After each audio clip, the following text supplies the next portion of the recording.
কোনো মানুষ যদি কারোর হাতে খুন হয়, মারা যায়, এই লোকটা তার হায়াত এতটুকুই ছিল যে খুন হয়ে গেছে, নাকি আরও কিছুদিন ছিল, খুন করে বেচারাকে হায়াতটা কমায় দিছে? এর উত্তর হলো তার হায়াত অতদিনই ছিল, তার হায়াত অতদিনই ছিল। এখন প্রশ্ন হবে, তাহলে খুনির দোষটা কি? তার হায়াত শেষ হয়ে গেছে, তার দুনিয়া থেকে যাইতে সে আরো সহযোগিতা না করলো, টাইম তো শেষ, তার তো যাইতেই হবে, তাহলে তারে খুন করে তার টাইম অনুযায়ী যাওয়ার পথটা সুগম করে দিছে, এমন কি দোষ করছে সে? ব্যাপারটা এরকম হয় না?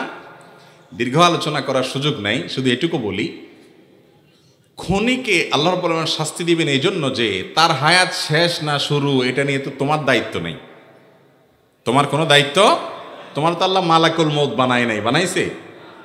তুমি অন্য মানুষের হক রক্ষা করবে, কারোর জীবন যেন বিপন্ন না হয় সেই জন্য দায়িত্বশীল থাকবে। তুমি সেটা করো নাই, তোমার নিজের রাগের মাথায় হোক, ক্ষোভের মাথায় হোক, যেভাবে হোক, পাপের পথ, নিষিদ্ধ পথ তুমি গিয়েছ, সেজন্য তোমার শাস্তি হবে। আর ওই ব্যক্তির যে মৃত্যু হয়েছে, সেই মৃত্যুটা সময় মতো হয়েছে কিনা, আর সে বাঁচত কিনা, এ বিষয়ে বলতে গিয়ে একটা হাদিস বলছিলাম। ইবনে তাইমিয়া রাহিমাহুল্লাহ হাদিসটি উল্লেখ করেছেন যে মানুষের তাকদীরকে আল্লাহ রাব্বুল আলামিন দুই প্রকারে রেখেছেন, একটা মোবরাম, গায়রে মোবরাম, আর একটা চূড়ান্ত, একটা অচূড়ান্ত। একটা ধরুন, ফর এক্সাম্পল, একজন মানুষের হায়াত হবে 60 বছর চূড়ান্ত, এইটুক সে পাবেই, আর এরপরে এডিশনাল আরো 10 বছর আল্লাহ তাআলা কারোর জন্য 10, কারোর বছর 12, কারোর জন্য কোনো মেয়াদে আল্লাহ তাআলা এডিশনাল হায়াত রেখেছেন। এই এডিশনাল হায়াতটা বান্দার বিভিন্ন কাজের উপর নির্ভরশীল রেখেছেন। এর অসুখ হবে, অসুখ হওয়ার পরে সে যদি গাড়ি এনে যদি ডাক্তারের কাছে টাইম মতো নিতে পারে হাসপাতালে, তাহলে সে আরো এত বছর বাঁচবে। যদি না পারে, এর মধ্যে শেষ, এই বিপদটা আসবে। যদি হয় তাহলে সেক্ষেত্রে সে এখনই শেষ হবে, যদি না হয় সে এতদিন বাঁচবে। এখন এই যে অচূড়ান্ত হায়াতটা, তাকদীরের যে লেখক ফেরেশতা তারাও কিন্তু জানে শুধু চূড়ান্তটা, কত বছর কে পাবে আল্লাহ তাদেরকে এতটুকু জানায় দেয়। অচূড়ান্ত যেটা, ওইটা আল্লাহ ছাড়া এমনকি তাকদীরের লেখক ফেরেশতাও পর্যন্ত জানে না। কিন্তু এই যে চূড়ান্ত অচূড়ান্ত বলছি, ওইটা আমাদের দৃষ্টিকোণ থেকে, আমাদের দিক থেকে, এই দিক থেকে যখন তাকাবেন, আল্লাহ রাব্বুল আলামিনের কাছে অচূড়ান্ত বলতে কোনো কিছু, বান্দার যোগ বিয়োগ করে প্লাস মাইনাস করে কি হবে না হবে, গাড়ি টাইম মতো আসবে কিনা, ডাক্তার টাইম মতো আসবে কিনা, এই লোক খুন করবে কিনা, খুন করতে গিয়ে খুন হয়ে যাবে কিনা, নাকি বেঁচে যাবে, কি হবে, কোথায় গিয়ে দাঁড়াবে, তার টোটাল ফিগার কি দাঁড়াবে, তার সব কিছু আল্লাহ তাআলার কাছে জানা আছে। কথা কি বুঝাইতে পারছি? তো খুনিকে আল্লাহ রাব্বুল আলামিন শাস্তি দিবেন তার অপরাধের কারণে, নিষিদ্ধ পথে পা বাড়ানোর কারণে, আর সেজন্য সে শাস্তি পাবে। আল্লাহ তাআলা আমাদেরকে বোঝার তৌফিক দান করুন। ভাই বসেন, আপনি বসেন, আপনি কষ্ট করতেছেন, একটা চেয়ার দেন না ভাই। বিবাহের ক্ষেত্রে মেয়ে যদি ছেলের থেকে বড় হয়, তাকে বিবাহ করা যাবে, কোনো অসুবিধা নেই। বিয়ের ক্ষেত্রে পাত্রী যদি পাত্রের তুলনায় বয়সে বড় হয়, তাতে বিয়েতে কোনো অসুবিধা নাই। সচরাচর বা সাধারণ সমবয়সী বা বয়সে একটু ছোট এইরকম মানুষগুলো বিবাহ করাই হলো আদাহ, এবং এটাই হলো নিয়ম। যদি কেউ এর ব্যতিক্রম করে, ব্যত্যয় করে, তাতে বিয়ে হয়ে যাবে, কোনো অসুবিধা নাই। আমাদের প্রিয় নবী সাল্লাল্লাহু আলাইহি সাল্লাম খাদিজা রাদিয়াল্লাহু তাআলা আনহাকে যে বিয়ে করেছিলেন, তখন তার বয়সের চাইতে আম্মাজান খাদিজা রাদিয়াল্লাহু তাআলা আনহার বয়স ছিল বেশি। অতএব সেখান থেকে বোঝা যায়, নিজের চাইতে বা পাত্রের চাইতে পাত্রীর বয়স বেশি হলে বিয়েতে কোনো অসুবিধা নাই। এসব বিষয়গুলোকে আমরা অনেক সময় অনেক বড় করে দেখি, এত বড় বিষয় না। হ্যাঁ, সচরাচর বা স্বাভাবিকভাবে সমবয়সী বা একটু নিজের চাইতে বয়সে কম হলে ম্যাচ করে, সুবিধা হয়, কিন্তু এটা সবসময় জরুরি না। একটু ব্যতিক্রম হলেও কোনো অসুবিধা। আজকাল আমরা এগুলোকে এমন শক্ত বানিয়ে ফেলেছি যে একজন পাত্র উপযুক্ত পাত্রী পেয়েছে, হয়তো বয়সের ডিফারেন্স খুব বেশি নাই, সব দিক থেকে পারফেক্ট আছে, শুধুমাত্র আপনার সমান সমান বয়সের, খুব কাছাকাছি বয়সের, এই অজুহাতে মুরব্বীরা ওই বিয়ে কোনোভাবে হতে দেন না। আছে না নাই? এইরকম বাড়াবাড়ি পর্যায়ে মনে করা ঠিক না। শরীয়ত যেটাকে সুযোগ রেখেছে, যদি সব দিক ব্যাটেবল হয়ে যায়, একদিকে স্যাক্রিফাইস তো করতেই হবে। এই ক্ষেত্রে বয়সের দিক থেকে স্যাক্রিফাইস করার মানসিকতা থাকা উচিত। আমরা আসল দিকটা দেখি না, সব নকল দিকটা দেখি। আসল দিক কোনটা ভাই? আসল দিক হলো পাত্র হোক আর পাত্রী হোক, আর তার দিনদারি, তার মনুষ্যত্ব, তার মানবিক গুণাবলী, সে আল্লাহকে চিনে কিনা, আল্লাহর সাথে তার কানেকশনটা লেভেলটা কিরকম, সে মুত্তাকি কিনা, পরহেজগার কিনা, তার খুঁটাটা কোরআন হাদিসে বাঁধা আছে কিনা। যদি থাকে তাহলে এর চাইতে বেটার পাত্রপাত্রী আল্লাহর জমিনে আর হতে পারে না। চেহারার দিক থেকে, বয়সের দিক থেকে, অর্থকরীর দিক থেকে, অন্য সমস্ত দিক থেকে স্যাক্রিফাইস করে হলেও দিনদারির দিকটা যেন এনশিওর করা হয়। নবীজি সাল্লাল্লাহু আলাইহি ওয়াসাল্লাম আমাদেরকে ওসিয়ত করে গেছেন, ফাজফার বিজাতিদ দ্বীন, তুমি দিনদারিতা দেখে বিয়ে করবা, এই দিকটা দেখে বিয়ে করে জেতার চেষ্টা করবা, তাহলে তুমি সুখী হতে পারবা। আজ আমাদের কাছে এটা হলো সবচাইতে গৌণ। আমাদের কাছে এখন হলো মেয়ের বাপরা চায় একটা টাকার বস্তার সাথে বিয়ে দিতে, আর ছেলের বাপ মারা চায়, আরে ছেলের বাপ মারা চায় কি একটা ময়দার বস্তার সাথে বিয়ে দিতে। ভালো বলস, ভালো বলস। ছেলের বাপ মা চায় টাকার বস্তা, আর মেয়ের বাপ মা চায় ময়দার বস্তা, অর্থাৎ রূপ লাবণ্য, বাহ্যিক সৌন্দর্য। ভাইরে, এগুলো চলে যায়, থাকে না। দাম্পত্য জীবনে, মানুষের সাংসারিক জীবনে চেহারার সৌন্দর্য একসময় ভেঙে যায়, অর্থকড়ি একসময় হয়তো চলে যায়, কিন্তু মানুষের যে গুণটা সবচেয়ে বেশি উপভোগ করার মতো থাকে সেটা হলো তার পার্সোনালিটি, তার ব্যক্তিত্ব। আর একজন মানুষ যখন তার রবকে রব হিসাবে স্বীকার করে, একটা জায়গায় সে আত্মসমর্পণ করে, তার সাথে চলে ফিরে উঠে বসে আপনি শান্তি পাবেন। কারণ সে হারামে যাবে না, আল্লাহর নির্দেশের বাইরে যাবে না, তার একটা ঠিকানা আছে। যার কোনো ঠিকানা নেই, নফসের গোলাম, যা খুশি তা করে, তার সাথে আপনি কোনো কাজ করে কখনো প্রকৃত এবং আসল যে প্রশান্তি সেটা অর্জন করতে পারবেন। এই জন্য দিনদারিটাকে প্রাধান্য দেওয়া উচিত। আমরা ওই টাকার বস্তা ময়দার বেস্তে দেখে বিয়ে শাদী করবো না। আল্লাহ তাআলা আমাদেরকে তৌফিক দান করুন। এরপরের প্রশ্ন হলো, এখনকার সমাজে মৃত ব্যক্তি মারা গেলে 4 দিনে 40 দিন পর তার ওয়ারিসরা খানার আয়োজন করাটা বাধ্যতামূলক করে নিলে টাকা না থাকলেও ধার করে করতে হয়, এটা কি জায়েজ আছে কিনা? ভাই, এই মাসআলার উত্তর সবচেয়ে বেশি দিতে হয় বাংলাদেশের সবচেয়ে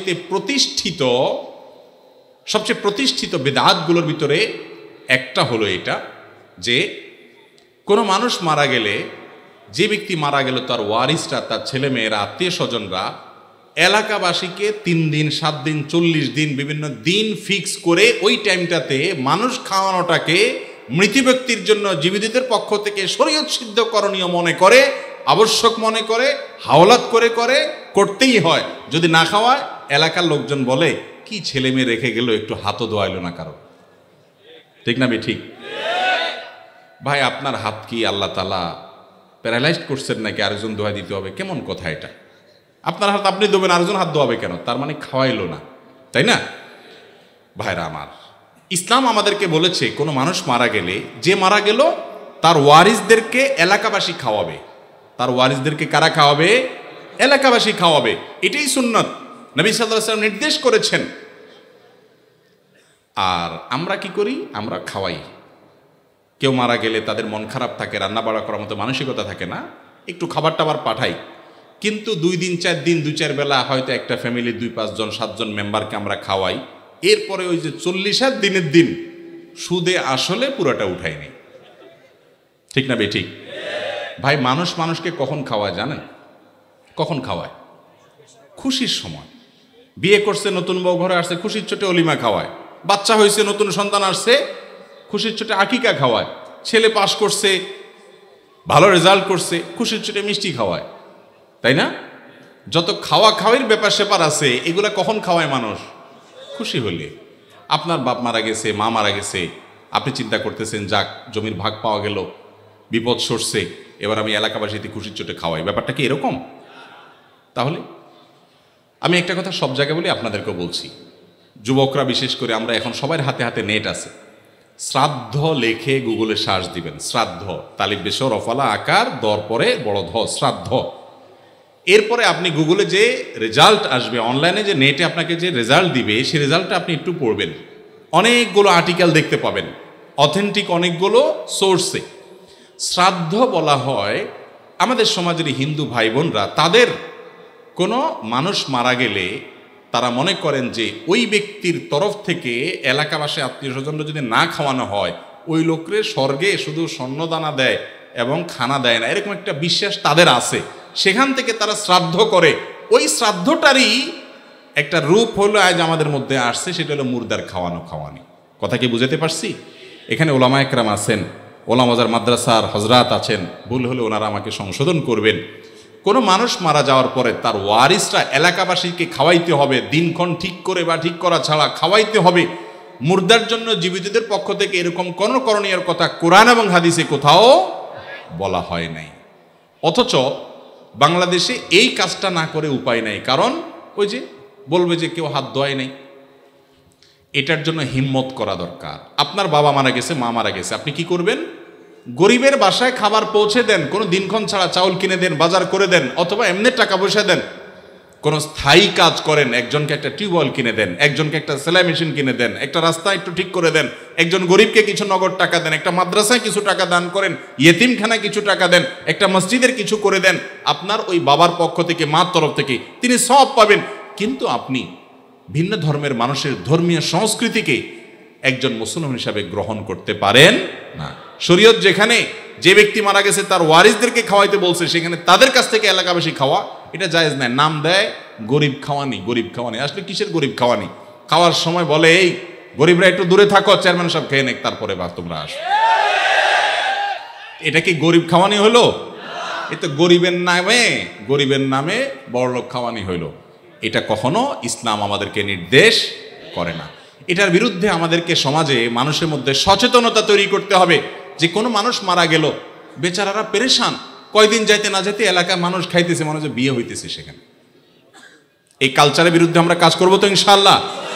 মানুষকে বুঝাইতে হবে যে এ ধরনের কোনো আনুষ্ঠানিকতা নয়। মুর্দার তরফ থেকে দান করবা, সাদাকা করবা, কোনো দিন নাই, ক্ষণ নাই, পরিমাণ নাই, যার যতটুকু তৌফিকে কুলায় এটা সাধারণ সারা বছরই করবা, এটার জন্য কোনো টাইম লিমিটও নাই। আল্লাহ তাআলা আমাদেরকে বোঝার তৌফিক দান করুন।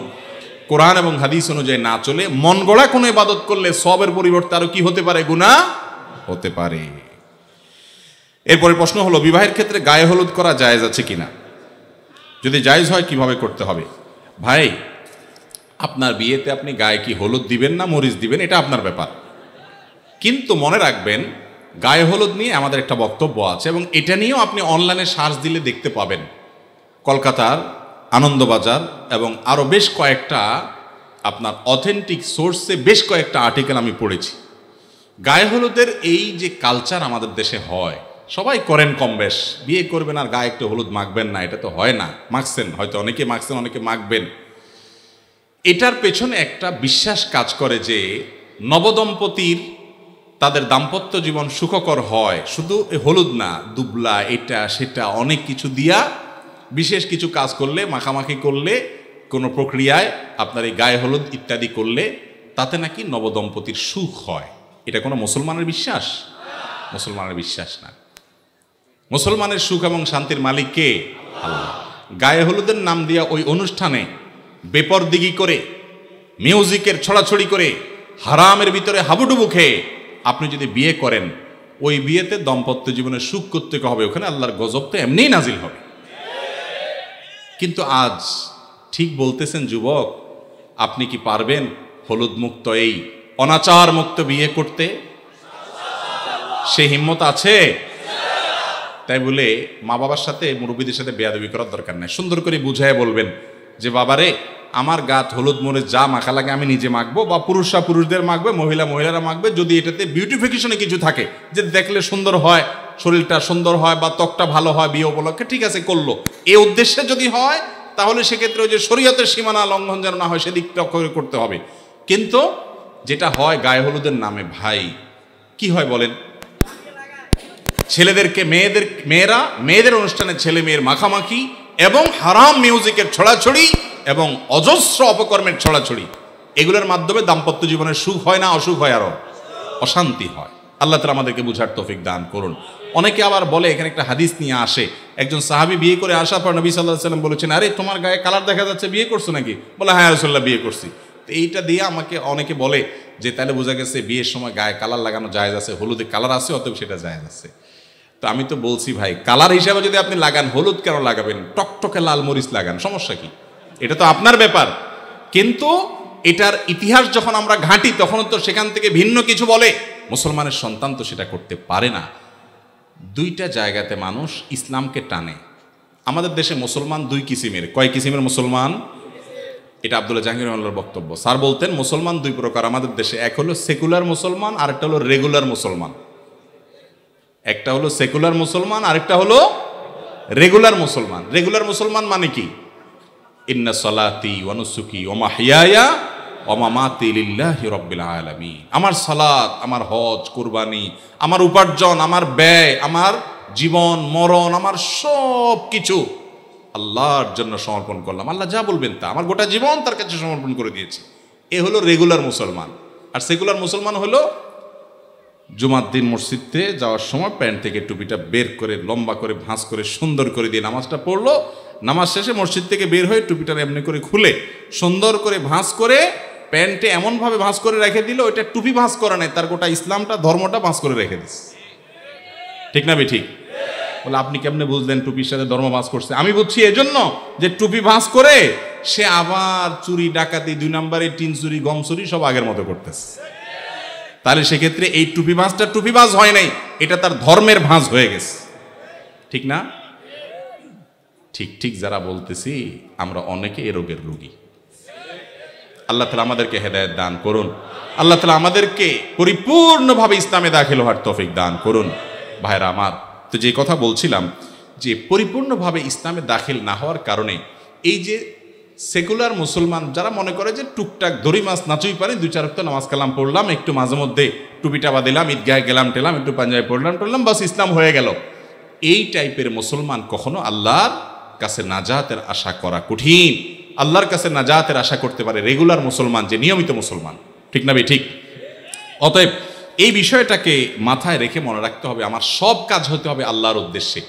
আপনি জীবনে শুধুমাত্র 2 জায়গায় ইসলামকে টানবেন। আমি বলছিলাম যে আমার দেশে বেশিরভাগ মানুষ অন্য জায়গায় ইসলাম টানে না। দোকান দেওয়ার সময় হুজুর ডাক দেয় কি জন্য? দোয়া করার জন্য, নাকি হালাল হারাম জানার জন্য?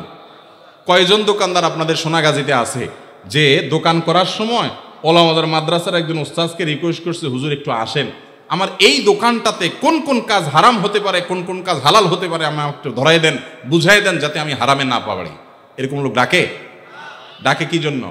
হুজুর আসেন একটু দোয়া করে দেন, আমি যে দুর্নীতি করব, আমি যে মানুষের ঠকাবো, আমি যে 2 নাম্বারই করবো, বাকির খাতায় মিথ্যা কথা লিখে রাখবো, আমি যত বদমাইশি করব, সব মিলে আমার পয়সা চাই দিন শেষে, আপনি একটু দোয়া করে দেন, আল্লাহ যেন অনেকগুলো পয়সা দিয়ে দেয়।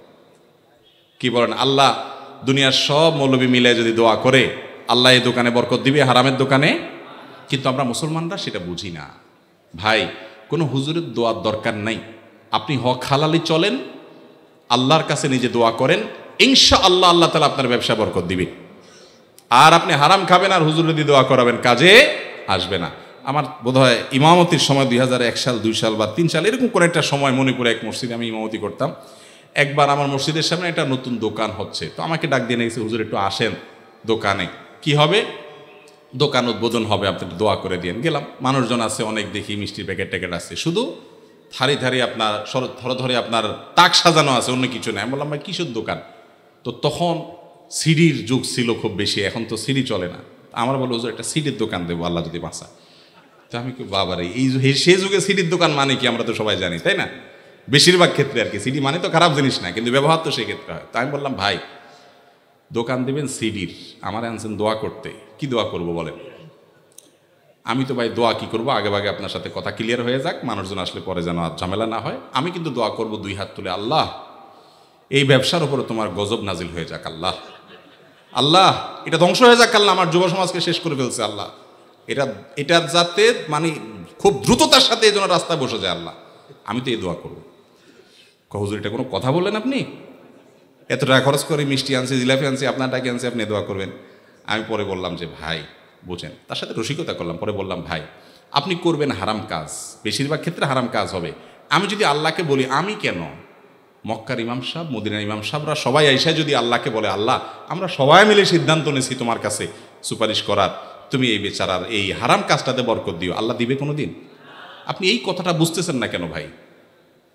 কি লাভ হবে আপনার এই সমস্ত দোয়া টোয়া? যদি বলেন যে দোয়া টোয়া এগুলা সব হলো আইওয়াশ, মানুষ জানবে এই দোকানে সিডি বেচা হয়, এক উসিলে আপনার সোয়াব হবে, তাহলে সেক্ষেত্রে এটা তো ধর্ম ব্যবসা হলো। এটা কি হলো? ধর্ম ব্যবসা হলো। তো এই ধরনের কাজগুলো আমাদের সমাজে আজকাল আমরা করি কি করি না? দুই জায়গায় মানুষ ইসলামকে একটু টানে, দোকানদারির সময় টানে না, চাকরির সময় টানে না, বিদেশ ছেলেটাকে পাঠাবে জিজ্ঞাসা করে না হুজুর হালাল কোনটা হারাম কোনটা। দুই জায়গায় ইসলামকে একটু টানে, এক হলো বিয়ে আর একটা হলো দাফন। দাফনের সময় মৌলভী সাহেবের ডাক দেয়, বিয়ের সময় হুজুর আসেন বিয়েটা পড়ান, ঠিক না ঠিক? এটা যেন ইসলাম মতো হয় এটা চেষ্টা করে, আর দাফনের সময় চেষ্টা করে। এই দুই জায়গায় যখন আপনি ইসলাম একটু মানার চেষ্টা করেন, সেখানে পর্যন্ত আপনি এত পরিমাণ ভেজাল রেখেছেন ইসলামই খুঁজে পাওয়া যায় না। বিয়ে একটা শরঈ বিষয়, একটা ইবাদত, ইসলামের একটা আমল, সেখানে আপনি গায়ে হলুদের নামে অনাচার করবেন, আল্লাহর অবাধ্য হবেন, হারাম কাজ করবেন, এই দাম্পত্য জীবনে আল্লাহ শান্তি দিবেন না। একটা কথা আমি সব সময় বলি, সব জায়গায় বলি, এই যে মুরব্বীরা যারা আছেন, মঞ্চে অনেক মুরব্বীরা আছেন, দাড়ি পাকা মুরব্বীরা, জিজ্ঞেস করে দেখেন ওনাদের সাথে ওনাদের স্বামী স্ত্রীর পারস্পরিক বোঝাপড়াটা আমাদের তরুণদের মতো নাকি তার চাইতে অনেক স্ট্রং, অনেক হ্যাভি না? আজকাল তরুণদের দেখবেন সকাল বিকাল ঝগড়া লাগে, আজকে বিয়ে করেছে 6 মাস পরে ভেঙে গেছে, 3 দিন পরে দরবার হয়েছে, 6 দিন পরে মামলা হয়েছে, 10 লাখ 20 লাখ 50 লাখ মহর ধরে, কেন যাতে বিয়ে না ভাঙে, তবুও ভাঙে না, এত টাকা দিয়েও বাদ দেওয়া যায় না, ছুটে যায়। অথচ এত ভালোবাসাবাসি মুরব্বীরা তো এগুলো বুঝতেও না। এখন আপনি SMS-এ ভালোবাসেন, মোবাইলে ভালোবাসেন, এমনি ভালোবাসেন, সিটিতে ভালোবাসেন, ফেসবুকে, মেইলে, কত রাস্তা ভালোবাসার আপনার। এত ভালোবাসার মধ্যে এত অশান্তি কেন? আর মুরব্বীরা ভালোবাসাবাসি তো পরের কথা, চাচি বেচারা 10-15টা পোলাপান পালতে পালতে শেষ, গরু ছাগলের খাবার জোগাড় করতে করতে শেষ, কাজের লোকদের খাবার জোগাড় করতে করতে শেষ, চাচার সাথে দিনে রাতে 24 ঘন্টায় একান্তে বেচারে 10 মিনিট একটু আলাপও করার সুযোগ পায় নাই। চাচা বেচারা কাজ করতে করতে অস্থির, কোনো সময় পায় নাই মহব্বত নিবেদন করার জন্য। কিন্তু তাদের যে ভালোবাসা আছে, আজকে যুবকরা যত বদমাইশির যত রাস্তা আছে, হারামের যত রাস্তা আছে, অবৈধ যত রাস্তা আছে, সবগুলা খুলে উজাড় করে দিয়ে ভালোবেসেও প্রকৃত ভালোবাসা পায়। এখন যুবকদের সে ভালোবাসা হলো মেড ইন চায়না, টিকে না, ঠিক না? কেন? এই কেনর প্রধান কারণ হলো যেই বিয়েতে আল্লাহর অবাধ্যতা করা হয়, শান্তি দেওয়ার মালিক কে রে ভাই? সে আল্লাহ তো শান্তি দিবে না। এই জন্য আমাদের বিয়েতে কোনো অনাচার হবে না, হারামের কাজ হবে। শহর তো শহর, গ্রামও এখন শুরু হয়েছে। বিয়ে উপলক্ষে যে ডেক সেট আনা হয়, ধুমধাড়াক্কা পিটাপিটি হয়, হার্টের রোগী এ আওয়াজে তার কষ্ট হয়। হ্যাঁ, রাত বিরাত আপনি প্রতিবেশীদের কষ্ট দিচ্ছেন কেন? কি হচ্ছে? বিয়ে হচ্ছে। ভাই আপনি বিয়ে করছেন, গান শুনে জাহান্নামে যাবেন, আপনারটা আপনি শুনেন, কিন্তু আপনার গানের বিকট আওয়াজে আশেপাশে মানুষের ঘুম হারাম হয়ে যাবে, এটা কোনো সভ্যতা হতে পারে না। অথচ মুসলমানের বিয়ের মধ্যে করছি আমরা। আপনাকে বদদোয়া দিচ্ছে, যে গান শুনে হারাম মনে করছে সে বদদোয়া দিচ্ছে, যারে আওয়াজে কষ্ট হচ্ছে সে বদদোয়া দিচ্ছে, একজনে মোবাইলে কথা বলতে পারছে না বিকট আওয়াজের কারণে। এই বর্বরতা, এই অসভ্যতা যদি কারোর বিয়েতে থাকে, সেই বিয়ে থেকে বরকত কোত্থেকে আসবে? এই জন্য যুবকরা বিয়েকে সকল হারাম মুক্ত করে, অনাচার মুক্ত করে সুন্নাহসম্মত বিয়ে করব ইনশাআল্লাহ।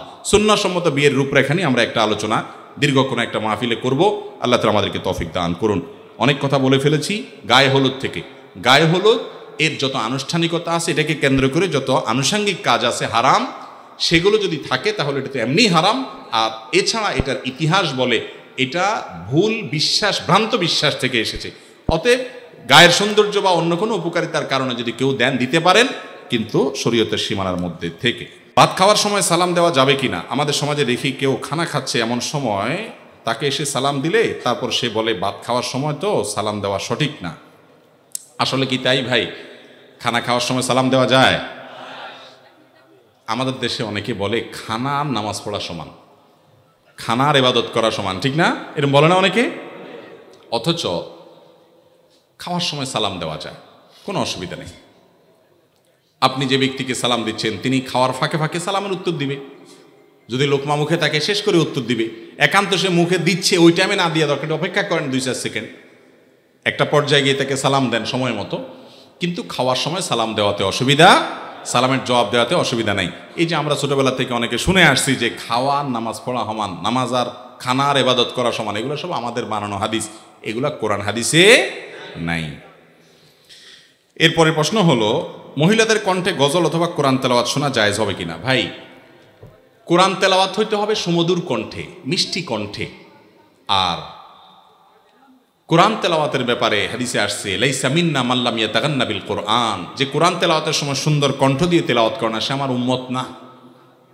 এখন মহিলারা যখন কোরআন তেলাওয়াত করবে তাদের কণ্ঠের সকল সৌন্দর্য তারা দিয়ে তেলাওয়াত করার চেষ্টা করবে, ঠিক না ঠিক? এটাই তো কোরআন তেলাওয়াতের আদব। এখন যদি একজন পরপুরুষ গায়ের, যিনি পুরুষের জন্য, ওই মহিলার জন্য গায়রে মাহরাম, ওই ব্যক্তি যদি তার তেলাওয়াত শোনেন, তার কণ্ঠের ইসলামী সঙ্গীত শুনেন, ভালো খালি গলার কোনো ভালো সঙ্গীত শুনেন, তাহলে শুনতে গেলে তার কণ্ঠের যে কোমলতা, ওই কোমলতার ফলে এই ব্যক্তি এটা শোনার ফলে ফিতনায় পতিত হওয়ার আশঙ্কা আছে না নাই? এটাকে অস্বীকার করা যাবে? কিন্তু আজকাল এটাকে অস্বীকার করার মানুষও আছে, বলে না না আমাদের কোনো অসুবিধা হয় না। এ লোকগুলো হয় অসুস্থ না মিথ্যাবাদী। মনে রাখবেন, আল্লাহ তাআলা সৃষ্টি করেছেন যেভাবে, নেচারটা যেভাবে করে দিয়েছেন, এর ব্যতিক্রম হয় না। অতএব আল্লাহ কোরআনে বলেছেন যদি মহিলারা কিছু চাবে কারোর কাছে, তাহলে ফালা তাখদানা বিল কওল, তারা কথা বলার সময় কথাকে কোমল করে বলবে না, আল্লাহ নিষেধ করেছেন। এখন আমাদের তো দুনিয়া সব উলটপালট হয়ে গেছে। কিরকম? বউ আপনার স্বামীর সাথে কথা বললে কর্কট ভাষায় বলে, হ্যাঁ বলো, এতবার ফোন দিচ্ছ, কি দরকারে কিছু বলবা কিনা। এরপর অন্য লোকের সাথে কথা বলে, জি ভাইয়া বলেন প্লিজ, ঠিক না? এখানে একে হাম্মামা সারে নাঙ্গি, স্বামী স্ত্রী সবারই একই অবস্থা, মহিলাদেরও একই অবস্থা, পুরুষদেরও একই অবস্থা। পুরুষ বেচারা হয়তো দোকানদারি করে, কাস্টমার একটা আসছে, ওইটা মহিলা কাস্টমার মনে করেন, জি আপা বসেন, বসে রে, আপাকে চেয়ার দাও, আপা বলেন কি খেদমত করতে পারি, আপা কি লাগবে, খুব সুন্দর সুন্দর। একই টাইমে যদি বউ ফোন দেয়, তুমি এত ক্যাস করো কেন, তোমার কোনো কাজ কাম নাই বাড়িতে, কি বলবা যদি বলো, ঠিক না বেঠিক? অথচ আমাদের সবচেয়ে সুন্দর ব্যবহারটা পাওয়ার কথা আমাদের স্বামী এবং স্ত্রী, জীবন সঙ্গী, ঠিক না বেঠিক? সেই জায়গায় কর্কশ, বাইরে এসে মানুষের সাথে ভদ্র সাজি আমরা, এটা উচিত না। তো কোরআন তেলাওয়াত যদি মহিলাদের কোমল কণ্ঠে আপনার করা হয়, এবং কোমল কণ্ঠে করতেই হবে, ইসলামের সঙ্গীত গাওয়া হয়, সেটা যদি অন্য পুরুষরা শুনে, ইসলামের শরীরের দৃষ্টিকোণ থেকে সেটা জায়েজ হওয়ার কোনো কারণ থাকতে, একেবারে ছোট বাচ্চা মেয়ে হলো ভিন্ন কথা, ফিতনার আশঙ্কা নেই সেটা ভিন্ন কথা, কিন্তু এডাল্টের জন্য এটা কি নেয়, জায়েজ। কিছু নেক্সুরে তো ধোকা আছে, শয়তান নেক্সুরে তো ধোকা দেয়। কোরআন তেলাওয়াত শুনতেছি মাশাআল্লাহ, অসুবিধা কি? হ্যাঁ, এটা হলো নেক্সুরে তো ধোকা। কোরআন তেলাওয়াত শুনতেছি, কিন্তু মহিলার কণ্ঠে পুরুষ শুনতেছেন। আপনি কোরআন তেলাওয়াত শুনতে শুনতে কত জগতে চলে যাবেন, কত চিন্তার ভিতরে ঢুকে যাবেন, আপনি নিজেও টের পাবেন না। ইসলাম আগে থেকে বাদ দিতে বলেছে। আর যারা ইসলামকে পছন্দ করে না, তারা বলে সমাজে কোনো দর্শন হতে পারবে না, যুবকরা খুব সাবধান, তবে তোমাদেরকে উস্কানির যত রাস্তা আছে সব আমরা খুলে রাখবো। বিজ্ঞাপনে, বিলবোর্ডে নারীকে আমি বিশ্রীভাবে ঝুলাবো, বিভিন্ন জায়গায় পণ্যের মতো নারীকে আমি উপস্থাপন করব, তুমি নিজেরা নিয়ন্ত্রণ করো। এ হলো ইসলাম। ইসলাম যারা পছন্দ করে না তাদের সিস্টেম। আর ইসলামের সিস্টেম কি? ওয়ালা তাকরাবুজ জিনা, আগে থেকে চোখের হেফাজত করো, তাতে সমস্যা সমাজের এমনি দূর হয়ে যাবে। আল্লাহ আমাদেরকে বোঝার তৌফিক দান করুন। আমাদের সমাজে অনেক পুরুষকে দেখি, তারা স্ত্রীর সাথে ঝগড়া হলে মাথা গরম অবস্থায় 3-4 তালাক দিয়ে দেয়, পরে দেখি তারা আবার সংসারও করে, আবার বলে রাগের মাথায় তালাক দিলে তালাক হয় না। সঠিক কোনটা ভাই? তালাক কি রাগের মাথায় হয় নাকি হয় না? তালাক কি মহব্বত করতে করতে ভালোবাসার চোটে বলে দেয় তোমাকে আমি ওগো 1, 2, 3, 4, 5 তালাক দিয়ে দিলাম, কেউ বলে? আরে ভাই, তালাক তো হয়ই রাগে, তালাক তো হয়ই রাগে। যদি রাগের মাথায় তালাক না হয়, তাহলে দুনিয়াতে কোনো তালাকই, হ্যাঁ রাগের মাথায় তালাক হয় না। মানে হলো, যদি এরকম রাগ হয়, রাগের চোটে আপনার সেন্স নষ্ট হয়ে গেছে, আপনি জানেন না কি বলছেন, এইরকম যদি হয়ে যায়, আপনি কি বলছেন মুখ দিয়ে বাইরে জানেন না, অন্যরা বলতেছে তুমি রাগের চোটে বলে ফেলছো, এরকম যদি হয়ে যায়, কি বলছে সে জানে না, তার এরাদাও ছিল না, ওই রাগের ওই লেভেলে চলে গেলে সে তো পাগলের মতো হয়ে গেছে, তারটা মাফ, তালাক হবে না। কিন্তু আপনি জানেন কি বলছেন, এরপরে বলছেন না আমি রাগ করে বলছিলাম।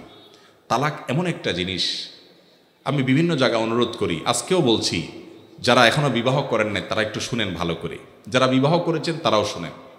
আল্লাহর ওয়াস্তে দাম্পত্য জীবনে স্বামী স্ত্রীর মধ্যে যত ঝামেলা হোক, যত গন্ডগোল হোক, যত বুঝের অমিল হোক, আর যা করেন না করেন, খবরদার তালাকের কথাটা মুখের বাহির করবেন না। সালাতুন জিদ্দুহুন্না জিদ্দুন ওয়া হাজলুহুন্না জিদ্দুন, নবীজি বলেছেন 3টি কাজ দুষ্টমি করে হেসে হেসে করলেও হয়ে যায়, সিরিয়াসলি করলেও হয়ে যায়, তার মধ্যে একটা হলো তালাক। শয়তান সবচেয়ে বেশি খুশি হয় তালাকে। তালাক এটা যদি আপনি একবার মুখে দিয়ে ফেলেন, এরপরে যদি দুনিয়ার সমস্ত আলেমদের কাছে ঘুরে বেড়ান, তালাক হয়ে যাওয়ার মতো যদি একবার বলে ফেলেন, এরপরে বলেন হুজুর আমি সরি, তালাকটা এটা হয় না, এটাকে বাতিল ঘোষণা দেন, দুনিয়ার সমস্ত হুজুর মিলেও বাতিল ঘোষণা দিতে পারবে? আমার জীবনে কত তালাকের মাসআলা দিতে গিয়ে যে চোখের পানি এসেছে সেটা বলার মতো না। অনেক দেখেছি যুবক, কি সুন্দর যুবক, জুমার পরে দাঁড়িয়ে আছে হুজুর মাসআলার জন্য, অনেক কষ্টে আসছে সাক্ষাৎ করতে। বিস্তারিত শোনার পরে বললাম, ভাই তালাক তো যেই পরিমাণ দিছেন সারা জীবনে, তাতে সম্পর্ক বহুত আগেই শেষ, আর ঘর করতে পারবেন না। তখন চোখ দিয়ে পানি ছেড়ে দেয় যুবক, ছল ছল করে, হুজুর কোনো উপায় নাই। না ভাই, কোনো উপায় নেই। হুজুর আমি তো লজ্জিত, তওবা করছি। ভাই তওবা করে লাভ নেই, আপনি একটা ছুরি নিয়ে আমার বুকে মেরে দিলেন, আমার প্রাণ বের হয়ে গেল। এরপরে আপনি যদি জিহ্বা কামড় দিয়ে বলেন, ও সরি আমার তো ভুল হয়ে গেছে, আমি কি জীবিত হব? তালাকটা এরকম। করজোড় করে বলি আপনাদেরকে, আল্লাহর ওয়াস্তে স্বামী স্ত্রী ঝগড়া হোক, গন্ডগোল হোক, পারলে দুইটা ধাক্কা দেন, অন্য আর দুই চারটা কিছু করেন, সীমা লঙ্ঘন করেন না, জুলুম করেন না। মানে রাগের মুহূর্তে একটা ধাক্কা দেন, অন্য একটা বকা দেন, বৈধ বকা দেন। খবরদার তালাকের কথা বলিয়েন না ভাই। এটা যদি আপনি বলে ফেলেন, ঠেকানোর কোনো ক্ষমতা নেই, হয়ে যাবে। এটা রাগের মাথায় মানুষ তালাক দেয়, ঠিক আছে, কিন্তু এইভাবে না। আপনি যদি দেখেন যে আপনার এই মহিলার সাথে ঘর করা যাচ্ছে না, আপনার স্বামীর সাথে চলছে না, কোনোভাবে বনিবনা হচ্ছে না, আপনার তখন সিদ্ধান্ত কি জানেন? ইসলাম তালাককে কত সুন্দর সিস্টেমের মধ্যে আনছে। আল্লাহ বলেছেন, তোমার বনিবনা হচ্ছে না, নাম্বার 1, স্টেপ নাম্বার 1, প্রথম কাজ কি? তুমি তাকে বুঝাও, দেখো এরকম করো, এরকম করিও না, এরকম বলিও না, এই টাইম এটা বলিও না। প্রথম বুঝাও, বুঝে কাজ হচ্ছে না, শাসনে চলে যাও। কি শাসনে যাবা?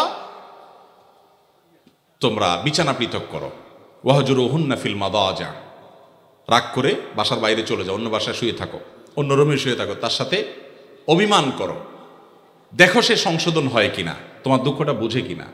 তাতেও যদি কাজ না হয়, তাহলে ফাবাহাসু হাকামাম মিন আহলিহি ওয়া হাকামাম মিন আহলিহা, তালাক দেওয়ার আগে স্টেপ নম্বর 3, উভয় পরিবারের মুরব্বীদেরকে জানাও যে মুরব্বীরা, আমরা দুজনে বহু চেষ্টা করছি, কোনো সমাধানে আসছি না, আমাদের মধ্যে বনিবনা হচ্ছে না, আপনারা একটু বসেন।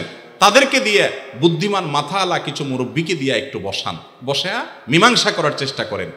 তাতে যদি হয় আলহামদুলিল্লাহ, তাতেও যদি না হয় স্টেপ নাম্বার 4 নম্বরের স্টেপে গিয়ে যদি মনে হয় না তালাক ছাড়ার উপায় নাই, এভাবে থাকতে গেলে অশান্তি বাড়তে বাড়তে খুনাখুনি হতে পারে, বিপদ হতে পারে, তাহলে এবার একজন দক্ষ আলেমের কাছে যান, একজন দক্ষ মুফতির কাছে যান, দারুল ইফতায় যান, একজন ভালো বিশেষজ্ঞর কাছে যান, যে বলেন ভাই এই হলো অবস্থা, আমি এখন তালাক ছাড়ার বিকল্প নাই, সিদ্ধান্ত নিয়েছি তালাক নিতে হবে, মুরব্বীরাও বলছেন ঠিক আছে আলাদা হওয়া ভালো, কিভাবে দেব আপনি বলেন।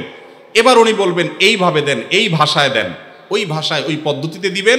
এরপরে ছুটাছুটি ছাড়াছাড়ি হয়ে গেল, 2 বছর 5 বছর 10 বছর পরেও আবার কখনো আপনার ভিতরে অনুশোচনা হয়েছে, না রে লোকটা ভালো ছিল, হয়তো 2-4টা জিনিস খারাপ ছিল, আমরা একসাথে থাকতে পারলে ভালো হইতো, এর চেয়ে ভালো তো আর পেলাম না, বরং ফিরে গেলে ভালো হইতো। আবার যদি ফিরে আসতে চান, সে ফিরে আসার রাস্তা থাকবে। কথা কি বুঝতে পারছি? আর নিজের মন মতো যদি দেন, এমনভাবে তালাক দিবেন, এরপরে কিছু কিছু এলাকা আছে তালাকের পরে হুজুর ধরে নিয়ে আসে, হুজুর তওবা পড়ায় দেন। দুনিয়ার সব হুজুর মিলে তালাক পড়াইলে তওবা জোড়া লাগবে?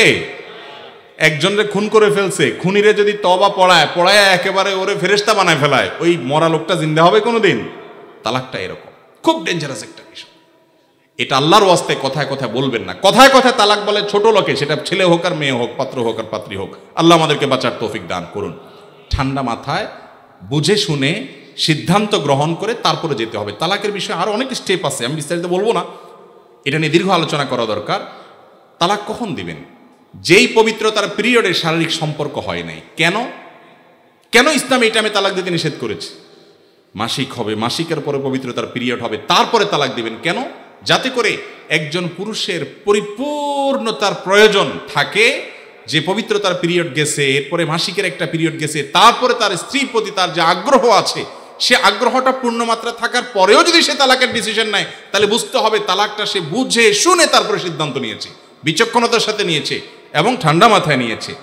ইসলাম চায় যে তালাকটা যেন তেনভাবে নিয়ে না দেয়। আমার ব্যক্তিগত অভিজ্ঞতা বলি, আমার অভিজ্ঞতায় বলে বাংলাদেশের প্রেক্ষাপটে শতকরা হয়তো 90%-এর বেশি হবে মানুষ তালাক দেওয়ার পরে 6 মাস পরে, 2 মাস পরে, 1 বছর পরে, 2 বছর পরে, 10 বছর পরে বেশিরভাগ মানুষ এইসা বলে হুজুর আবার একটু একসাথে থাকতে চাচ্ছি, আফসুস করে, কিন্তু এমনভাবে তালাক দেয় যে আর আসার রাস্তা থাকে না।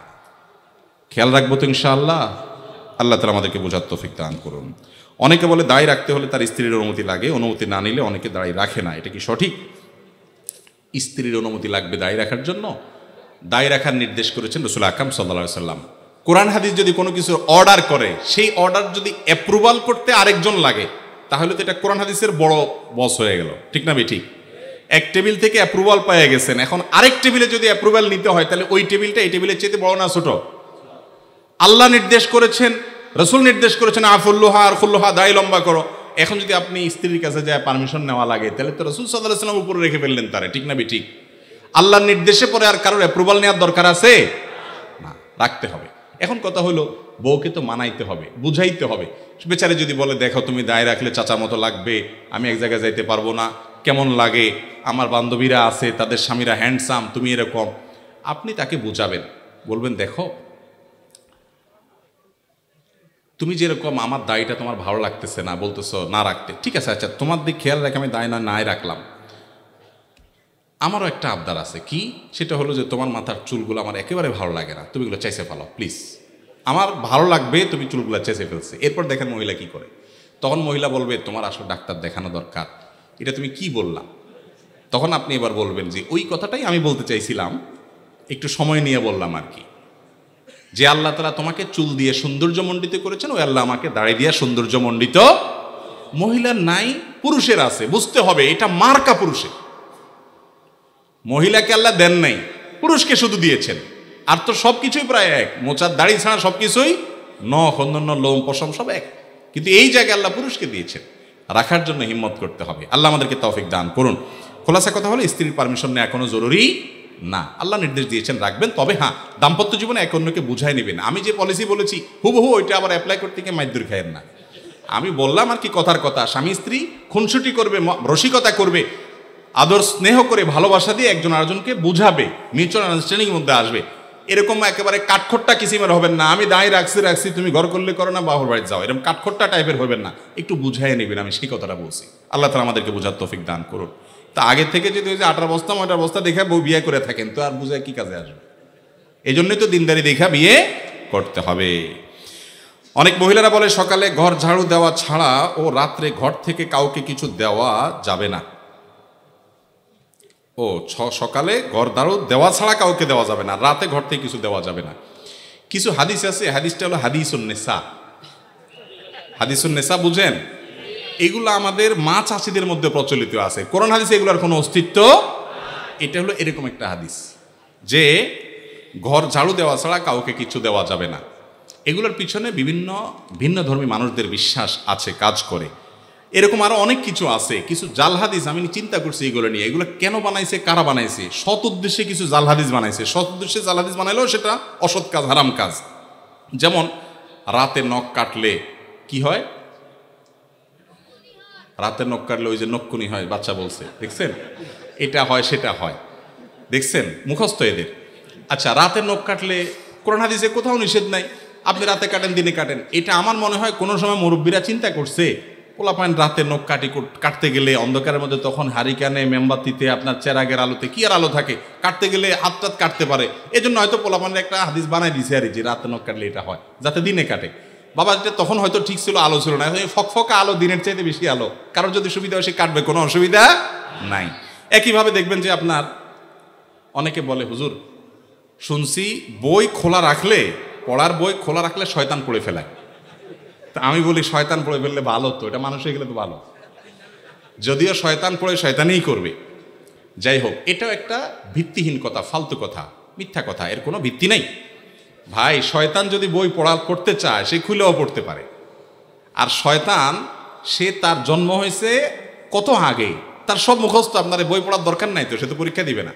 এগুলো অযথা কথা। আমার মনে হচ্ছে এটাও কোনো মুরব্বীরা বানাইছেন এই জন্য যে পোলাপান বই খোলা রেখে দৌড় দেয় এদিকে সেদিকে, বাতাসে মোরগে এটাতে সেটাতে, গ্রামে গঞ্জে অসুবিধা হয়, ছিঁড়ে যায় পাতা পুতা, পোলাপানে ছিঁড়ে ফেলা, এই জন্য যাতে বন্ধ করে থুয়া যায়, দায়িত্বশীলভাবে গোছায় থুয়া যায়, এই জন্য একটা হাদিস মিথ্যা বানাই দিছে আর কি, যেটা হলে শয়তান পড়ে।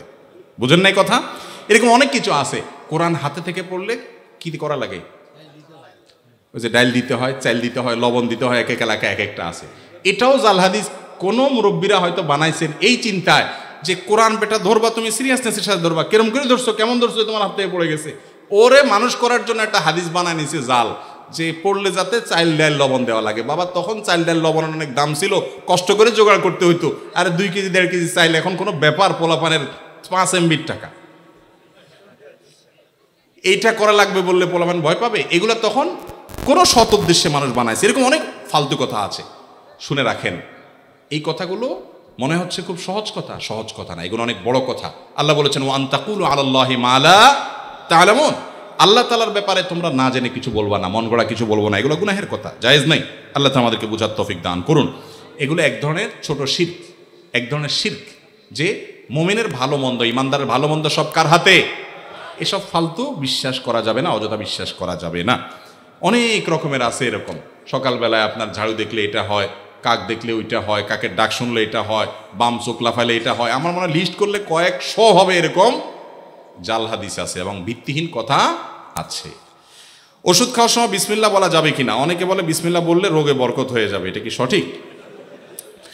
ভাই, ওষুধ খাওয়ার সময় বিসমিল্লাহ বলবেন কিনা, প্রত্যেকটা গুরুত্বপূর্ণ কাজে শুরুতে বিসমিল্লাহ বলবেন। কুল্লু আমরিন যিবালিন লাম ইউবদা বিসমিল্লাহি ফাহুয়া আবতার আও আক্তা। যে কোনো গুরুত্বপূর্ণ কাজ আল্লাহর নাম নিয়ে শুরু না করলে ওটা অপূর্ণাঙ্গ থাকবে। এই জন্য ওষুধ পান করা, ওষুধ সেবন করার সময় কি করবেন? বিসমিল্লাহ বলেই সেবন করবেন। বিসমিল্লাহ পড়লে রোগে বরকত হবে কেন? ওষুধে না বরকত হবে? আপনার নজর ওইদিকে গেছে কেন? বরকত হবে কিসে? ঔষধে। ঔষধে বরকত হওয়া মানে ঔষধে কল্যাণ হওয়া, ঔষধে কল্যাণ হওয়া মানে রোগ ভালো হওয়া, ওইটা আরো ভালো হবে। তো এই যে বিসমিল্লাহ বলা ঠিক না ওষুধ খাওয়ার সময়, এগুলো মুরব্বীরা একসময় বলতো, এগুলোর কোনো ভিত্তি নাই। অনেকে আবার ওষুধ খাওয়ার একটা দোয়া বলে, আল্লাহ শাফি, আল্লাহ কাফি, আল্লাহ মাফি, শুনছেননি? এটাও বানায় নিছে কেউ একজন, এগুলোর কোনো ভিত্তি নাই ভাই। আল্লাহ শাফি, আল্লাহ শেফা দানকারী, আল্লাহ কাফি, আল্লাহ যথেষ্ট, আল্লাহ মাফি। মাফি মানে বাংলা মাফি, আল্লাহ নাই নাউজুবিল্লাহ, ওই অর্থ না। আল্লাহ মাফি মানে আল্লাহ মুআফিন থেকে, আল্লাহ মুআফিন আর কি। তো এই যে কথাগুলো বলা হয়, এই কথাগুলো আপনার বিশেষ করে এই দোয়াটা, এটা কোরআন হাদিসে আসে নাই। আপনি আল্লাহর নাম নিয়ে বিসমিল্লাহ বলে ওষুধ সেবন করে ফেলবেন, ইনশাআল্লাহ আল্লাহ তাআলা কি দিবেন? শেফা দান করবেন। এরপরে প্রশ্ন হলো, মাহরামের সামনে শরীরের কতটুকু অংশ উন্মুক্ত রাখা যাবে?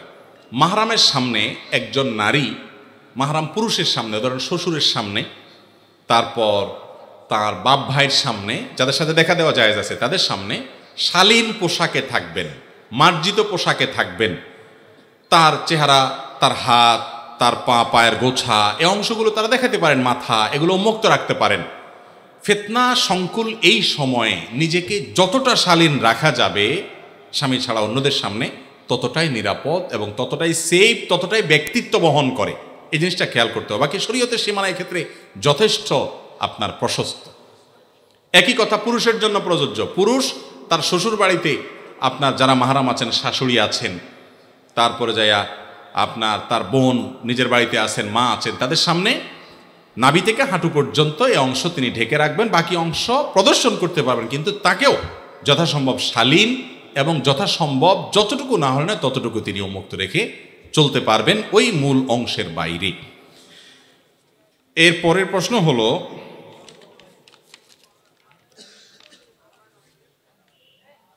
কারোর সাথে স্ত্রীর কথা ধরে মাতা পিতা ভাই বোনের সাথে সম্পর্ক ছিন্ন করা যাবে কিনা? কি বলেন, যাবে? এটা যে যাবে না এটা আমরা সবাই জানি, এটা তো প্রশ্ন করার ইস্যু না, কিন্তু এটা আমাদের সমাজে অনেক বড় ইস্যু হয়ে গেছে, যে বইয়ের কথা শুনে মা বাবার সাথে সম্পর্ক ছিন্ন করে, আবার মা বাবার কথা শুনে অনেকে বইয়ের উপরে অবিচার করে। আছে না নাই? এই দুইটার কোনোটাই করা যাবে না, বরং সবার সাথে কথা ব্যালেন্স করে চলতে হবে, প্রত্যেকের যার যার হক আদায় করতে হবে। কারোর সাথে রাগ করে নিজের জন্য কোনো কিছুকে হারাম করে নিলে এর প্রতিকার কি? কারোর সাথে রাগ করে যদি আপনি নিজের জন্য কিছু হারাম করেন, এটা জায়েজ নাই। লিমা তুহাররিমু মা আহাল্লাল্লাহু লাক, আল্লাহ যেটা হালাল করেছেন সেটাকে নিজে হারাম করা যাবে না। যদি আপনি কোনো খারাপ কাজের নিয়ত করেন যে আমি এটা করব সেটা করব, ভুল নিয়ত করেছেন এবং সেটা মান্নত যদি হয়, মান নাযারা আন ইয়াসি আল্লাহ ফালা ইয়াসিহি, যে ব্যক্তি মান্নত করলো আল্লাহর অবাধ্য হওয়ার, খারাপ কিছু করার, সেই মান্নত কি করবে না, পুরা করবে, ওটা ভঙ্গ করবে এবং কসমের কাফারা দিয়ে দিবে, 10 জন মিসকিনকে খাওয়াবে বা 3 দিন রোজা রাখবে। অনেক লোক বাহিরে চলাফেরা কাজকর্ম সব স্বাভাবিক করতেছে, কিন্তু মসজিদে চেয়ার নিয়ে নামাজ পড়া কতটুকু সঠিক? এই প্রশ্ন উত্তর বিভিন্ন জায়গায় দিয়েছি আমরা। যদি সে মাজুর হয়, একান্ত মাজুর হলে কি করতে পারবে? মসজিদে চেয়ারে বসে নামাজ পড়তে পারবে, দাঁড়ানো বা বসার। ভাই, প্রশ্ন উত্তর শেষ করে দিব? তাহলে কেউ ঢুকতেছেন, কেউ উঠতেছেন, ব্যাপার কি রে ভাই? জি, এরপর প্রশ্ন হলো, কোনো কারণে একটা রোজা মিস হলে কয়টা রোজা রাখতে হবে? একটা রোজা মিস হলে রোজা রাখতে হবে কয়টা ভাই? একটাই। যদি আপনার অসুস্থতার কারণে হয় তাহলে তো আল্লাহ তাআলা মাফ করবেন, আর ইচ্ছাকৃত যদি না রেখে থাকেন আল্লাহর কাছে মাফ চাবেন, তওবা করবেন, আর কাজা হিসাবে কয়টা রাখতে হবে? একটার জন্য একটাই রাখতে হবে। আর এরপরের প্রশ্ন হলো, রাসূল সাল্লাল্লাহু আলাইহি সাল্লাম ছাড়া কোনো পীর বা ব্যক্তির নামে দরুদ পড়া যাবে কিনা? যেমন কোনো দরবারে বিভিন্ন পীরের নামে দুরুদ আছে, আসসালাতু ওয়াসসালামু আলাইকা অমুক বলে। ভাই, দুরুদের ক্ষেত্রে সারা বিশ্বের সমস্ত উলামা একরামে একমত, রাসূল করিম সাল্লাল্লাহু আলাইহি সাল্লাম ছাড়া অন্য কারোর জন্য সালাত সালাম এই সালাত শব্দ ব্যবহার করে দুরুদের যে ফরম্যাট, ওই ফরম্যাটে স্বতন্ত্র দুরুদ পাঠ করা যাবে না। এটা মাকরুহ, অপছন্দনীয়, এবং এটা দোয়া এবং সৎ উদ্দেশ্যে করলেও ভালো না। বরং কি করতে হবে? নবী করিম সাল্লাল্লাহু আলাইহি সাল্লামের সাথে দুরুদের অন্যদের নাম যুক্ত করে, যে তার প্রতি এবং তার পরিবারের প্রতি, অন্য মুসলমানদের প্রতি, অমুকের প্রতি অন্যদেরকে যুক্ত করা যাবে। এটা রাসূল আকরাম সাল্লাল্লাহু আলাইহি সাল্লামের শানের দিকে তাকিয়ে। এরপরে লম্বা অনেক প্রশ্ন, একটা প্রশ্ন নিচ্ছে এখান থেকে। মৃত ব্যক্তির পাশে কোরআন তেলাওয়াত এবং 4 দিন চল্লিশা করার বিধান কি? চল্লিশার বিধান শেষ হয়ে গেছে, মৃত ব্যক্তির সামনে কোরআন তেলাওয়াত। ভাই, কোরআন তেলাওয়াত করতে হবে জীবিত ব্যক্তির সামনে, তাকে শোনানোর জন্য। যিনি মারা গেছেন তার সামনে তেলাওয়াত করলে তিনি শুনতে পাবেন। ওমা আনতা বিমুসমিইন মান ফিল কুবুর। আপনি মৃত ব্যক্তিকে যেহেতু শোনাতে পারবেন না, তাহলে এবার তার সামনে কোরআন তেলাওয়াত করার কোনো ফজিলত নাই। মৃত ব্যক্তি কেউ মারা গেলে তার চারপাশে, লাশের চারপাশে ঘিরে মানুষ কোরআন তেলাওয়াত করে, অনেক সময় হুজুর বানা করে আনে কোরআন তেলাওয়াত করা হয়। এগুলো ইসলামের নির্দেশ না। আপনি নিজে তোর কোরআন তেলাওয়াত করেন, করার পরে এর সওয়াব মৃত ব্যক্তির জন্য আপনি সাদাকা দিতে, হাদিয়া দিতে পারেন কিনা, বকশিশ দিতে পারেন কিনা, অনেক উলামা ইকরাম বলেছেন পারে, এবং এর সপক্ষে অনেক দলিল-আদিল্লাহ আছে, অনেক লম্বা চড়া আলোচনা আছে। কিন্তু মৃত ব্যক্তিকে কোরআন শোনানো বা তার লাশকে ঘিরে কোরআন তেলাওয়াত করা, এটা মৃত ব্যক্তিকে বিদায়ের কোনো আমল না। অনেক মানুষ আছে টাকা হাওলাত দিতে চায় না, কিন্তু সুদে লাগায়। সুদের গুনাহ আযাব সম্পর্কে বলেন। আবার কেউ আছে হাওলাত নিলে ওই টাকা সহজে দিতে চায় না। খুব গুরুত্বপূর্ণ প্রশ্ন। দেখেন, হাওলাত দেওয়া এটা একটা বড় ধরনের ইবাদত এবং সওয়াবের কাজ, এটা আমরা ভুলে গেছি। আমরা এখন এত স্বার্থপর হয়েছি যে ধার দেব, কি লাভ আমার? লাভ ছাড়া ধার দেই না। লাভ নিয়ে ধার দেওয়া এটা হলো সুদ। সুদকে আল্লাহ তাআলা হারাম করেছেন। আপনি তাহলে ধার কেন দিবেন? ধার এজন্য দিবেন, কোনো কোনো ক্ষেত্রে ধার করলে দামের সমান সওয়াব হয়, কোনো কোনো ক্ষেত্রে দানের চাইতে আরো বেশি সওয়াব পর্যন্ত হতে পারে যদি ধার দেওয়া হয়। এটা আজকে উঠে গেছে কর্জে হাসানা আমাদের সমাজ থেকে। কর্জে হাসানাকে প্রতিষ্ঠিত করতে হবে, তাহলে সুদ দুনিয়া থেকে বিদায় হবে। যিনি কর্জা নেন সেই ব্যক্তিও আবার ঘোরাঘুরি করেন। টাকা একবার নিতে পারলে এরপরে ওর পিছে পিছে পাওনাদার বেচারা ঘোরা লাগে, ঠিক না ঠিক? মনে হয় যে ভিক্ষা চাইতেছে, এরকম একটা অবস্থা। নবী করিম সাল্লাল্লাহু আলাইহি সাল্লাম বলেছেন, তোমাদের মধ্যে সবচেয়ে ভালো মানুষ সে, যেই ব্যক্তি লোন পরিশোধ, দেনা পরিশোধের মধ্যে ভালো মানুষের পরিচয় দেয়, টাইম মতো পরিশোধ করে। চেষ্টা করবো তো ইনশাআল্লাহ। লোন নিতে হবে। কাউকে হাওলাত দিয়েছেন, দেয় না দেয় ভয় আছে, শরীয়ত বন্ধকের সিস্টেম রাখছে, কিছু বন্ধক রাখেন, ওই সমমূল্যের জিনিস রাখেন, যদি সে গড়িমসি করে ওইটা বিক্রি করে টাকা উঠাতে পারবেন, তাহলে তো সমাধান হয়ে গেল। এই জন্য হাওলাত দেওয়ার সিস্টেমে আমাদেরকে আসতে হবে। এটা দুনিয়া থেকে বিদায় হয়ে যাওয়া একটা ইবাদত। ভালো মানুষরাও আজকাল হাওলাত দেয় না, কারণ স্বার্থ ছাড়া কিছুই করে না। আল্লাহ তাআলা আমাদেরকে বুঝার তৌফিক দান করুন। আমাদের সমাজে চা দোকানে দেখি একজন আরেকজনের পিছনে বদনাম, পরনিন্দা, গীবত করে। গীবতের গুনাহ কি হুজুর? গীবতের গুনাহ তো আমরা সবাই জানি। আল্লাহর কাছে সবচেয়ে জঘন্য পাপগুলোর মধ্যে একটা হলো গীবত করা, হারাম। নিজের আপন ভাইয়ের গোশত খাওয়া, মৃত মরা ভাইয়ের লাশের গোশত খাওয়া যেরকম ডেঞ্জারাস অপরাধ এবং নোংরামি, কোনো মানুষের পেছনে তার সমালোচনা করা সেরকম নোংরামি এবং অসভ্যতা। চা দোকানগুলো বেশিরভাগ ক্ষেত্রেই আমাদের দেশে এটা চায়ের দোকান না, এটা গীবতের দোকান। এটা কিসের দোকান হয়ে গেছে ভাই? শুধু গীবতের দোকান না, এটা একটা open talk show. Open talk show বুঝেন? টেলিভিশনে যেরকম টক শো হয় 2-3 জনে, এখানে ওপেন টক শো হয়, 24 ঘন্টা টক শো চলতে থাকে, বিভিন্ন পলিটিক্যাল ইস্যুতে, হাইপোথেটিক্যাল ইস্যুতে, বিভিন্ন বিষয়, ঠিক না ঠিক?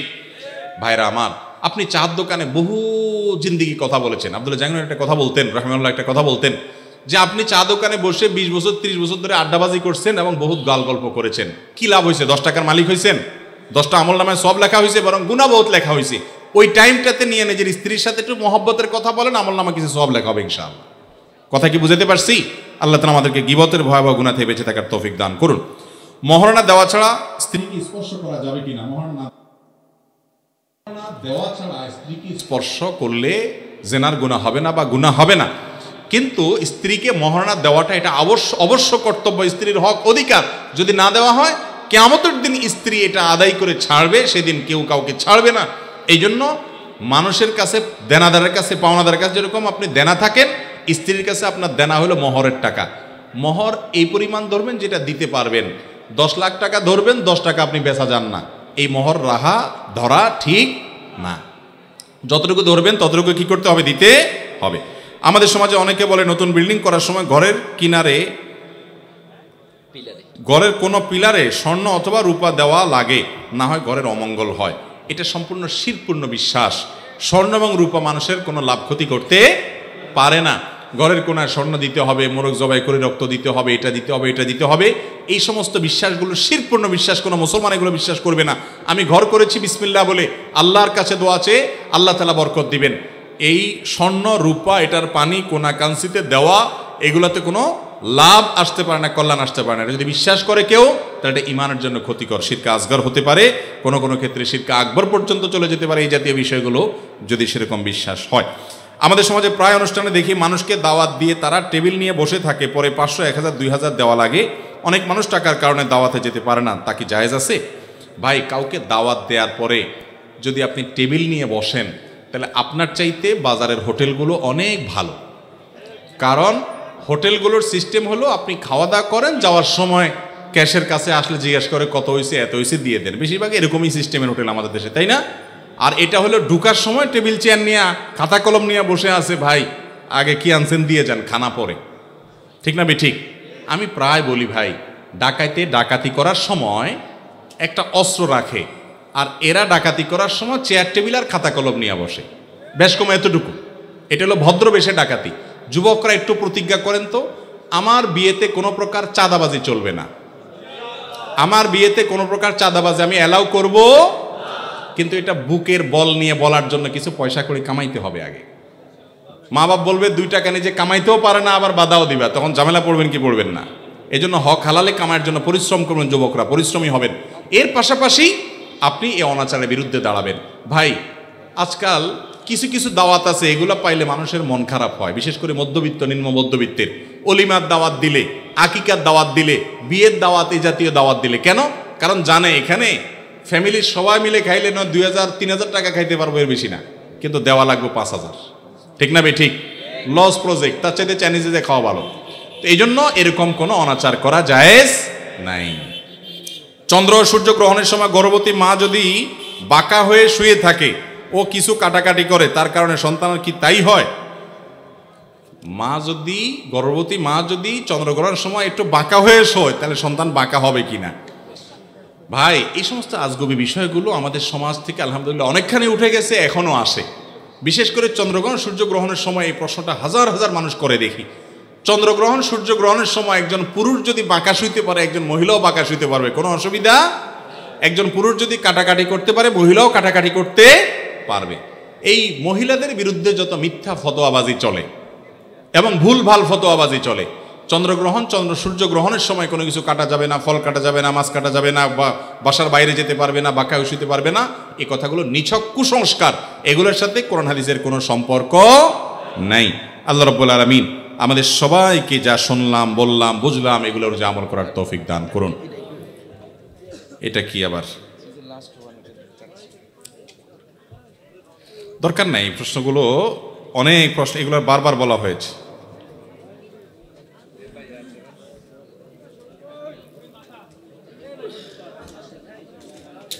তেরো বছর 5 গাজীতে গাড়ি চাপায় মৃত্যুবরণ করেছে, মৃত সন্তানের মৃত্যু কি শহীদ মৃত্যু হবে? গাড়ি চাপায় মৃত্যুবরণকারী মানুষের মৃত্যু শাহাদাতের মৃত্যু, হুকমান শাহাদাতের মৃত্যু হবে ইনশাআল্লাহ। এই হোসনে জন রাখা যায়, কারণ 5 শ্রেণী মানুষকে হাদিসে শহীদ বলা হয়েছে। তাদের মধ্যে এক ব্যক্তি হলো কোনো কিছুর নিচে চাপা পড়া মানুষ। তো গাড়ির নিচে চাপা পড়লো, ওয়াল ভেঙে পড়লে যেরকম মানুষ শাহাদাতের মর্যাদা পায়, এটাও সেরকম হবে বলে সুধারণা করা যায়। যদি তার ঈমান থাকে, তার জন্য শাহাদাতের মর্যাদার জন্য পায়, সে দোয়া করা যেতে পারে ইনশাআল্লাহ বিইذনিল্লাহ।